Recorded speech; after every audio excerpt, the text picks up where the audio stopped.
Prakash.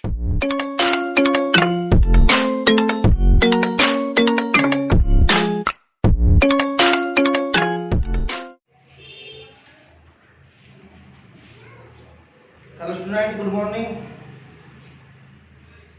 आज की class में हमारे YouTube channel star board classes में आपका बहुत बहुत स्वागत है। आज की क्लास हमारी बहुत ही इम्पोर्टेंट रहने वाली है। आज की इस क्लास में हम करंट इलेक्ट्रिसिटी के और पिछले कई सालों से जो नीट के एग्जाम में भी आए हैं और बोर्ड के एग्जाम में भी आए हैं उन न्यूमेरिकल्स को सोल्व कराएंगे। तो आज की क्लास को आप देखना ना भूलें। आज की क्लास आपके लिए बहुत इंपॉर्टेंट रहने वाली है। हमने कुछ टॉपिक किया था। टॉपिक था relation between R and rho. That is R is known as resistance of the material of the conductor और rho is the resistivity of the material of the conductor। R तो क्या किसी conductor के material का resistance है और रो क्या उसकी रेजिस्टिविटी है। तो हमने जो रिलेशन निकाली थी वो R is equal to rho L by A निकाली थी। ये सब नो। और R हमारे पास क्या था, ml upon A N square tau.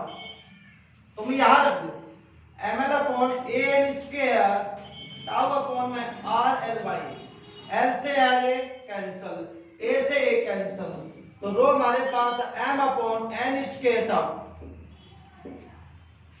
बोलो इतनी बात समझ में आ गई। अब देखिए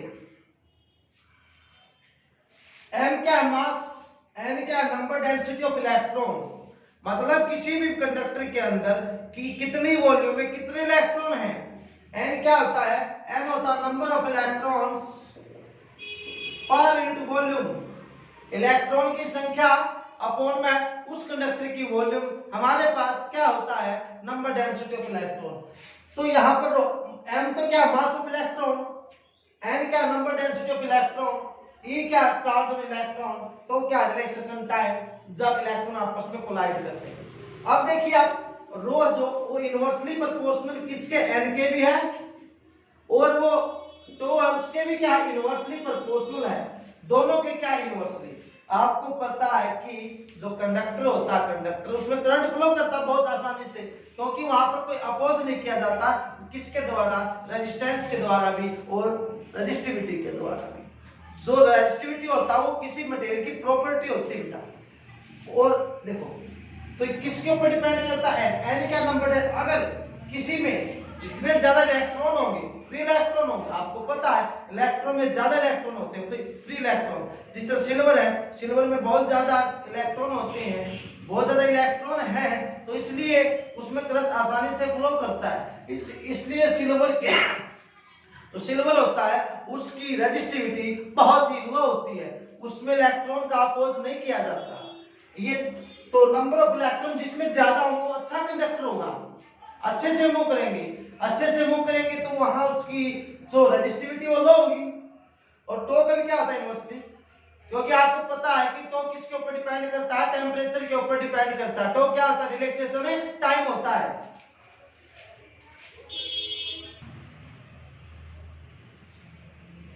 देखो ये टेम्परेचर के ऊपर डिपेंड करता है। कैसे, देखो तो क्या होता है, रिलैक्सेशन टाइम होता है। रिलैक्सेशन टाइम कब होता है, जब इलेक्ट्रॉन आपस में कोलाइड करते हैं, तो उनके बीच का जो टाइम होता है ना कोलिजन, वही रिलैक्सेशन टाइम होता है। अब देखिए जब हम टेम्परेचर को इंक्रीज कर देते हैं, इसको जब हम टेम्परेचर को इंक्रीज कर देते हैं तो इलेक्ट्रॉन है वो तेज गति से मूव करते हैं, क्योंकि वो लाइट हो जाते, क्यों जाते हैं, तेज गति से मूव करते हैं। टेम्परेचर बढ़ा, तेज गति से मूव हुआ तो कोलिजन करने का टाइम घट जाएगा। पहले तो टाइम ज्यादा लेते कोलाइड होने में, अब टाइम क्या लेंगे, कम लेंगे। तो इस बात से क्या, अगर टेम्परेचर इंक्रीज होगा तो रिलैक्सेशन टाइम है वो क्या होगा, डिक्रीज होगा, राइट है। तो ये डिक्रीज होगा तो ये क्या होगी, इंक्रीज होगी। आगे बात समझ में, यस और नो। क्योंकि देखो आपको पता है जब कोलाइड होने का समय कम हो गया तो और ज्यादा कोलिजन होगा, वहां तो कोलिजन कम स्पीड में हो रहा था, ठीक है, अब स्पीड में कोलिजन जल्दी जल्दी होगा, टाइम कम लगेगा, तो टाइम कम लगेगा तो रेजिस्टेंस ज्यादा होगा, रेजिस्टिविटी भी क्या होगी, ज्यादा। अगर ये घट जाएगा तो ये क्या हो जाएगा, बढ़ जाएगा, ठीक है। अब देखना, अब R is equal to rho L by A भी है, आपको पता है कि रेजिस्टेंस है वो एरिया के ऊपर डिपेंड करता है, लेंथ के ऊपर डिपेंड करता है, और नेचर ऑफ मटेरियल के ऊपर और टेम्परेचर के ऊपर भी डिपेंड करता है, ठीक है। अब बात आ गई किसकी, रेजिस्टिविटी की। जो रेजिस्टिविटी है वो ना तो लेंथ के ऊपर डिपेंड करती ना एरिया के ऊपर, वो डिपेंड करती नेचर ऑफ मटेरियल के ऊपर और टेम्परेचर के ऊपर। नेचर ऑफ मटेरियल के ऊपर कैसे डिपेंड करती है, नेचर ऑफ मटेरियल के ऊपर कैसे डिपेंड करती है, नेचर ऑफ मटेरियल का मतलब क्या है, ये देखना है कि हमने कि कंडक्टर सिल्वर का है, कॉपर का है, किसका है, ठीक है, कॉपर का है, सिल्वर का, किसका है। देखो सबसे जिसमें करंट फ्लो नहीं करता वो क्या होता है, इंसुलेटर। तो सबसे ज्यादा जो रेजिस्टिविटी होती है वो इंसुलेटर की होती है, ठीक है, उससे कम किसकी होती है, एलॉय की होती है, ठीक है, उससे कम किसकी होती है, सेमीकंडक्टर की होती है, और सबसे कम किसकी होती है, मेटल की होती है, यानी कंडक्टर की होती है। इंसुलेटर की सबसे ज्यादा क्यों होती है, क्योंकि इंसुलेटर है, आपको पता है इंसुलेटर में करंट फ्लो करता है, क्यों नहीं करता, क्योंकि ज्यादा क्या होता है, रेजिस्टेंस। जिसका रेजिस्टेंस ज्यादा है तो उसकी रेजिस्टिविटी भी क्या होगी, ज्यादा। अलॉय में क्या होता है, अलॉय आपको पता है कि अलॉय की रेजिस्टिविटी कम होती है, क्योंकि अलॉय किससे बनती है, 2 या 2 से ज्यादा मेटल हो, या 1 मेटल हो 1 नॉन मेटल हो, तब हमारे पास क्या बनती है, मेटल बनती है। तो अलॉयज में क्या, देखो वैसे तो आपको पता है मेटल की क्या होती है, ज्यादा, लेकिन जब देखो हमारे पास ये कोई मेटल है, ये मेटल हमारे पास कोई मेटल में करंट फ्लो करता है, क्योंकि जो इलेक्ट्रॉन होता है वो एक रैंडम एक स्ट्रेट लाइन मूव करते हैं, ठीक है, उनके बीच में स्पेस भी होता है, वो ऐसे एक डेफिनेट मैनर में मूव करते हैं। जब अलॉय बन जाता है, अब ये मेटल है, अब इसके आयन, उसके पार्टिकल है, इलेक्ट्रॉन है उसके, तो एक मेटल को दूसरे मेटल के साथ मिला दे तो ऐसे मिल गया, पहले ऐसे थे तो इलेक्ट्रॉन ऐसे मूव करे थे स्ट्रेट लाइन के अंदर, ठीक है, उनके बीच में कोलिजन एक डेफिनेट डायरेक्शन में डेफिनेट इंटरवल में हो रहा था। अब वो ऐसे कर दिए, राइट है, अब ऐसे हो गया, तो अब देखो इलेक्ट्रॉन क्या होगा, ऐसे ऐसे भी टकरा सकते हैं, ऐसे भी ऐसे भी ऐसे। अब देखो अब उनका कोलिजन क्या होने लगा, अब ज्यादा होने लगा, ठीक है, कोलिजन क्या होने लगा, ज्यादा कोलिजन होने लगा तो रेजिस्टेंस क्या आ जाएगा, ज्यादा, इसलिए एलॉय का ज्यादा होता है, सेमीकंडक्टर का कम होता है, इससे क्या रेजिस्टेंस। और सबसे कम किसकी होती है रेजिस्टिविटी, मेटल की होती है। तो आज हम जो न्यूमेरिकल्स करेंगे वो रेजिस्टिविटी के ऊपर ही करेंगे, आगे बात समझे। अब देखिए आप एक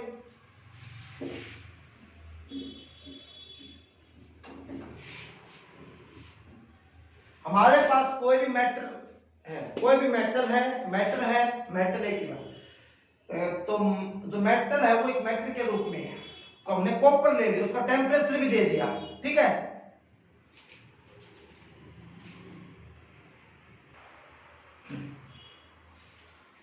हमने एग्जांपल लिया है रेजिस्टिविटी का कि जो रेजिस्टिविटी है कॉपर की वो 20 डिग्री सेल्सियस टेम्परेचर दे दिया, टेम्परेचर पर डिपेंड करती है, 20 डिग्री सेल्सियस जो टेम्परेचर है उसके ऊपर रेजिस्टिविटी कितनी, 1.68 इंटू 10⁻⁻8 ओम मीटर, क्योंकि जो रेजिस्टिविटी उसकी यूनिट क्या आती है, ओम मीटर होती है।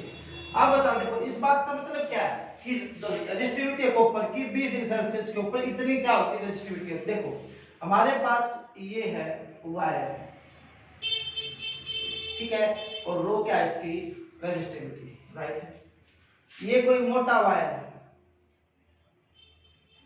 इसकी भी क्या है रेजिस्टिविटी, ये कॉपर है, ये भी कॉपर है, एक हमारे पास ये है, ये भी कॉपर है, इसकी रेजिस्टिविटी, ये हमारे पास सफेद स्फेरिकल है, ये भी कॉपर है, इसकी रो क्या रेजिस्टिविटी। इस बात से मतलब क्या है, चाहे कॉपर का वायर इस फॉर्म में पतले रूप में हो या वायर मोटे रूप में हो या क्यूब के रूप में, अगर वायर को क्यूब बना देते हैं या वायर को सर्कुलर रूप में बना देते हैं, बात समझ में आएगी, इस रूप में, सर्कुलर रूप में, चाहे पतला वायर हो, चाहे मोटा हो, चाहे क्यूब के रूप में हो या फिर सर्कल के रूप में हो, तो रेजिस्टिविटी हमेशा क्या रहेगी, सेम रहेगी। इस बात का मतलब ये है, शेप के ऊपर डिपेंड नहीं करती कभी, ना लेंथ के ऊपर ना एरिया के ऊपर, डिपेंड करती मटेरियल के ऊपर। क्यों, किस देखो सेम क्यों नहीं, तो ये भी कॉपर का, ये भी कॉपर का, ये भी कॉपर का, ये भी कॉपर, यही क्या नेचर ऑफ मटेरियल, किस मटेरियल का नेचर क्या, कॉपर का है, इसलिए सभी चीज कॉपर की, चारों की चारों शेप कॉपर की हैं और इनका ये रेजिस्टिविटी है, तो क्या रहेगी, सबकी सेम रहेगी, चाहे आप उसको कैसा रखो, क्योंकि लेंथ और एरिया के ऊपर, शेप के ऊपर डिपेंडेंट नहीं करती। ठीक है, अब आपके पास फर्स्ट न्यूमेरिकल है the electrical resistance of a certain wire. आपके पास कोई, इसके बाद हम शॉर्टकट फार्मूला बताएंगे कि रेजिस्टेंस निकालने का। इलेक्ट्रिकल रेजिस्टेंस एक सर्टेन वायर का, और वो जो वायर किसका, आयरन का है, और उस वायर का रेजिस्टेंस कितना गिवन आपके पास, आर गिवन है बेटा। If its length and radius are double, अगर उस वायर को हमने स्ट्रेच कर दिया, स्ट्रेच करने का मतलब उसको हमने खींच दिया अच्छे प्रकार से, तो उसकी लेंथ और रेडियस दोनों क्या होगी, डबल होगी, तो then it's a new resistance and resistivity, तो उसका रेजिस्टेंस और रेजिस्टिविटी क्या होगा। देखिए ये हमारे पास वायर है, इसकी लेंथ एल होगी, ए क्या, area of cross section, right. इसको हमने स्ट्रेच कर दिया, अब देखिए ये इसका एरिया ज्यादा है, इसकी रेडियस ज्यादा है, जब उसको स्ट्रेच करेंगे तो वायर पतला नहीं हो जाएगा, नहीं हो जाएगा पतला, पतला हो जाएगा तो क्या होगा, उसकी लेंथ बढ़ जाएगी, लेंथ बढ़ जाएगी तो उसका रेजिस्टेंस क्या होगा, घट जाएगा। ठीक है, रेजिस्टेंस क्या आ जाएगा, उसका घट जाएगा, तो लेंथ क्या होगी, बढ़ गई, लेंथ क्या होगी, एल डैश, एरिया क्या होगा उसका, ए डैश, एरिया भी चेंज होगा, एरिया भी तो क्या होगा, चेंज होगा, रेडियस भी क्या होगी उसकी चेंज, आपको पता, देखो तो न्यू रेजिस्टेंस पूछा, जो ये पहले जो वायर था उसका रेजिस्टेंस कितना था, rho L by A, question first, right है। अब उसको स्ट्रेच किया तो लेंथ कितनी होगी, डबल होगी, तो नाउ लेंथ एल डैश कितनी होगी, जो पहले लेंथ थी उसकी डबल होगी, राइट है, और रेडियस भी क्या होगी, इसकी आर डैश, रेडियस भी क्या होगी, डबल होगी। पूछा क्या उसने, रेजिस्टेंस, तो आर डैश कितना हो जाएगा, रो एल डैश अपॉन में ए डैश। ये वायर देखो, इसका एंड कैसा है, सर्कुलर है, एरिया कितना आ जाएगा, पाई आर का स्क्वायर, तो आर डैश का स्क्वायर हो जाएगा, और यहां कितना हो जाएगा, rho L upon pi R का स्क्वायर, वहां पर कितना, आर डैश का स्क्वायर, तो rho R dash rho R, L dash कितना है, एल डैश 2l है,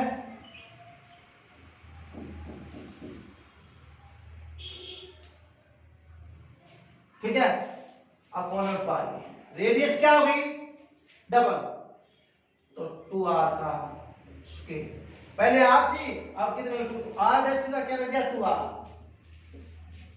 रो एल 2 पाई 4r का स्क्वायर, 2 से 4 cancel, rho L upon pi R का स्क्वायर, ये वैल्यू हमारे पास किसकी है, ये वैल्यू हमारे पास आर की है, तो आर डैश कितना आ गया, r/2, इसका मतलब क्या हुआ, रेजिस्टेंस क्या हो गया, आप, रेजिस्टेंस क्या हो गया, आप, तो the new resistance will be आप and resistivity will be same, वो क्या रहेगी, सेम, क्यों, अभी बताया था कि रेजिस्टिविटी ना तो लेंथ के ऊपर डिपेंड करती ना एरिया के ऊपर, वो हमेशा क्या रहती है, सेम रहती है। ठीक है,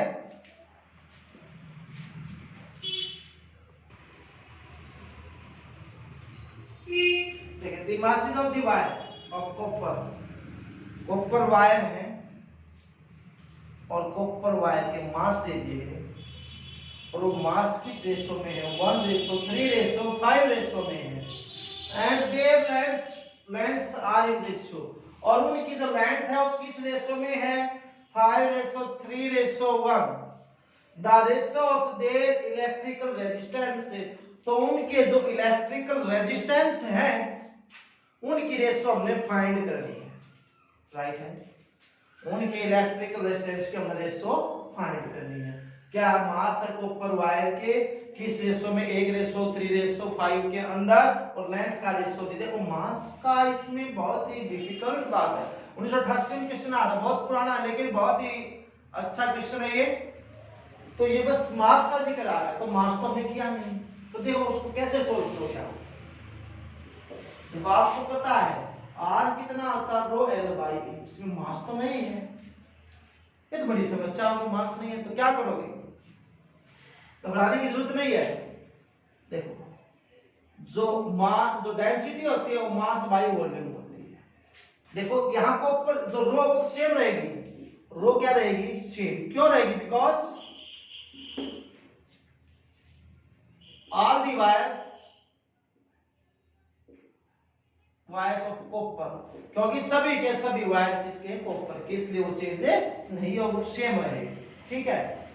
तो यहां से मैं मास निकालूं तो कितना आएगा, डेंसिटी इनटू वॉल्यूम, और वॉल्यूम निकालूंगा, हमारे पास ये वायर है, डी क्या डेंसिटी, एम क्या है, ए क्या एरिया, एल क्या उसकी लेंथ।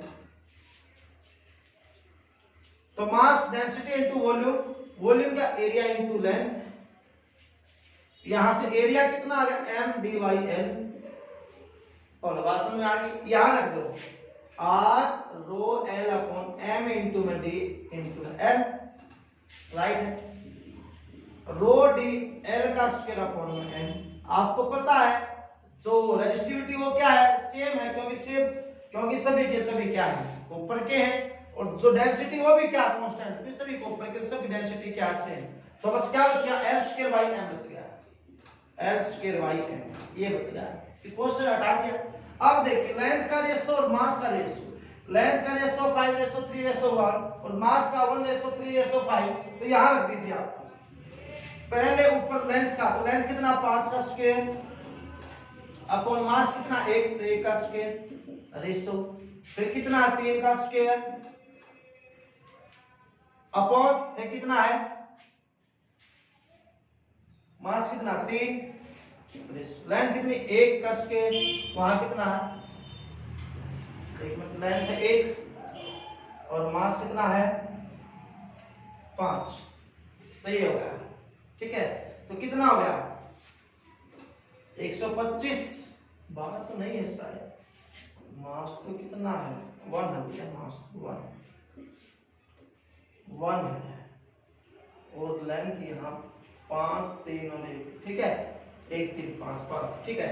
125:1, 9:3, 1:25, ठीक है।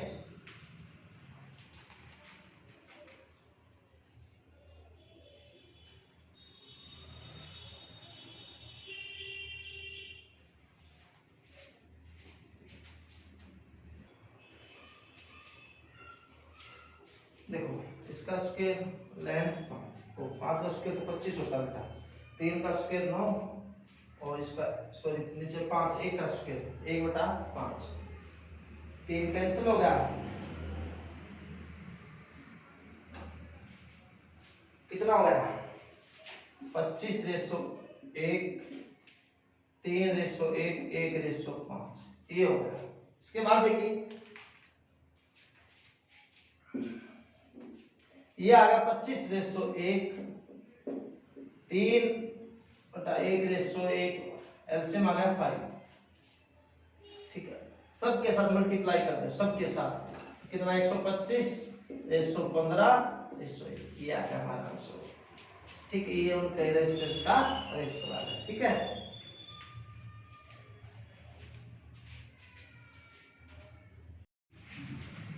नेक्स्ट क्वेश्चन आता है question number 3। A wire of resistance R, एक वायर है और उस वायर का रेजिस्टेंस कितना आर, उसको स्ट्रेच कर दिया, स्ट्रेच करने के बाद उसकी लेंथ क्या होगी, डबल होगी, लेंथ क्या होगी, डबल। तो हमने क्या निकालना है, उसका न्यू रेजिस्टेंस। तो देखो हमारे पास ये वायर है, इसको मैं स्ट्रेच कर दिया, इसकी लेंथ एल है, ए क्या एरिया, आर क्या रेजिस्टेंस, इसको मैं स्ट्रेच कर दिया तो इसकी लेंथ कितनी होगी, अब की बार पहले की जो लेंथ थी उससे कितनी होगी, डबल होगी। न्यू क्या होगा उसका रेजिस्टेंस, एरिया क्या होगा ए डैश। तो उसने ये पूछा है कि न्यू रेजिस्टेंस क्या होगा। एक बात देखो, जब उसकी लेंथ बढ़ जाती है, अब लेंथ बढ़ गई तो इसका मतलब पतला हो गया, तो उसकी जो एरिया कम हो गया, तो कितना एरिया कम ये हमें देखना है। तो देखो तो पहले कितना था रेजिस्टेंस, रो एल बाई ए, ठीक है। अब लेंथ क्या होगी उसकी, डबल, लेंथ होगी डबल, तो एरिया क्या हो जाएगा उसका, एरिया हो जाएगा उसका हाफ ए बाई 2। एरिया क्या, हाफ कैसे हो एरिया, क्योंकि आपको पता है जो उसकी वॉल्यूम है, वॉल्यूम तो क्या रहेगी उसकी सेम, जो पहले था उसकी भी बाद में हुआ उसकी वॉल्यूम क्या रहेगी, सेम। आपको पता है वॉल्यूम क्या होता है, देखो हम पहले की वॉल्यूम निकालो, एरिया इंटू लेंथ, और जो बाद वाला उसकी ए डैश इंटू एल डैश, ठीक है, ए। अब देखो ए डैश, उसकी लेंथ क्या होगी, लेंथ होगी डबल, एल से एल क्या हो गया, कैंसल, तो ए डैश कितना होगा, ए बाई 2, इसलिए एरिया कितना होगा उसका, हाफ होगा ए बाई 2। तो न्यू रेजिस्टेंस क्या होगा, R dash rho L dash upon A dash, right है। तो एल डैश कितना हमारे पास, ये तो चेंज नहीं होगा क्योंकि ना तो लेंथ पे डिपेंड करती है और ना ही एरिया के ऊपर। हमारे पास जो लेंथ है वो कितनी हमारे पास, एल डैश वो 12 है, ए डैश कितना हमारे पास, ए बाई 2, और ये वैल्यू हमारे पास किसकी है, पहले आर की है, तो आर डैश हमारे पास कितना आ गया, 4r। तो न्यू रेजिस्टेंस कितना आपकी बार 4 टाइम्स होगा, ठीक है।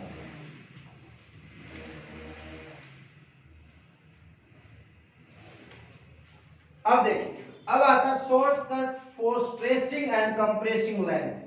जब हम किसी वायर को स्ट्रेच करते हैं और कंप्रेस करते हैं तो बस ये जिक्र लेंथ का, एरिया का, लेंथ का, तो उसकी लेंथ चेंज हो जाती है, उसकी रेडियस चेंज हो जाती है। तो शॉर्टकट फार्मूला कैसे अप्लाई करना हमने देखो, when length is change in length, length is given, उसने ये बोल दिया कि लेंथ क्या होगी, चेंज होगी, तो उसका शॉर्टकट फार्मूला क्या होगा देखो, आर डैश अपॉन में आर, एल डैश अपॉन में एल और पूरे का होल स्क्वायर,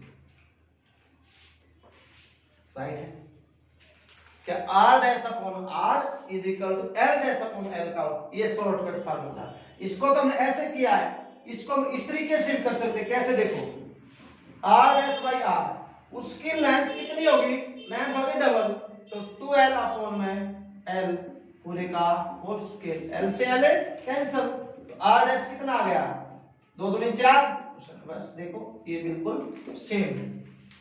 ये क्या है, बिल्कुल शॉर्ट ट्रिक है।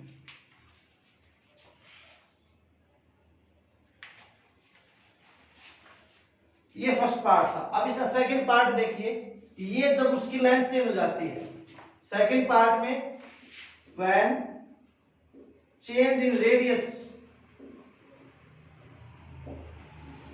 जब रेडियस में चेंज आता हो, आर डैश अपॉन में आर, यहां तो एल डैश था, ऊपर आर हो जाएगा, नीचे आर, उल्टा आ जाएगा क्योंकि एरिया इनवर्सली होता है। बस ये फार्मूला है, ठीक है। एल डैश की जगह क्या आ जाएगा, आर, और एल की जगह आर डैश, उल्टा हो जाएगा, तो उसके ये शॉर्टकट ट्रिक है, याद रख दो, इतना बड़ा करने की आपको जरूरत नहीं है।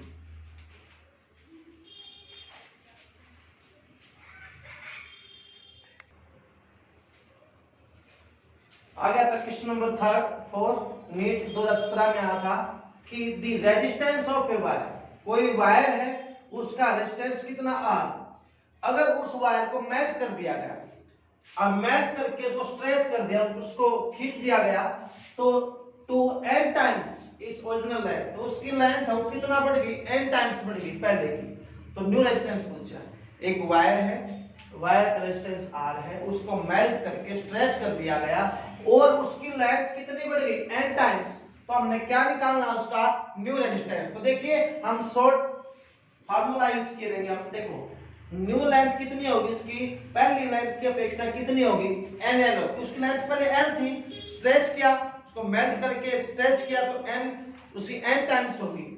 तो अभी हमने किया था तो न्यू रेजिस्टेंस पूछा है और पहला कितना हमारे पास उसका R, तो R डैश अपॉन में R L dash upon L का होल स्क्वायर ये था हमारे पास। ठीक है, ऊपर क्यों आया क्योंकि रेजिस्टेंस लेंथ से क्या होता है directly proportional. R dash upon में R ये कितना N L हो गया अपॉन में L इसका स्क्वायर, तो लेंथ से लेंथ कैंसिल, तो R डैश कितना आ गया N का स्क्वायर इनटू में R। बस नया रेजिस्टेंस पहले रेजिस्टेंस का कितना हो गया N स्क्वायर टाइम्स। ये शॉर्ट तरीके, उस तरीके से भी कर सकते हो, उससे थोड़ा लंबा पड़ेगा। अगला question number 5, a wire of resistance, अब की बार वायर का रेजिस्टेंस कितना 4 ओम है और उसको स्ट्रेच कर दिया, स्ट्रेच करके उसकी लेंथ कितनी बढ़ गई ट्वाइस इट्स ओरिजिनल लेंथ। एक वायर है, वायर का रेजिस्टेंस 4 ओम है, स्ट्रेच करने पर उसकी लेंथ कितनी बढ़ गई ट्वाइस होगी, 2 गुना हो गई। तो हमने जब वायर स्ट्रेच किया गया है तो उसका रेजिस्टेंस पहले तो 4 था उसकी लेंथ ट्वाइस होगी, तो नया रेजिस्टेंस क्या होगा देखो न्यू लेंथ यानी L डैश कितनी होगी पहले की 2L होगी और रेजिस्टेंस कितना है 4 ओम। रेजिस्टेंस कितना होता है रो L बाय A, तो न्यू कितना होगा R डैश अपॉन में R L dash upon L का square. Short trick R dash upon में R, L डैश कितना है 2L अपॉन में 2 सॉरी L L से L कैंसिल, R डैश कितना आ गया 4R, लेकिन R हमारे पास कितना गिवन है 4, तो R डैश कितना आ गया 4 into 4, तो R डैश कितना आ गया 16 ओम ये हमारे पास। ठीक है, कितना आ गया 16 ओम।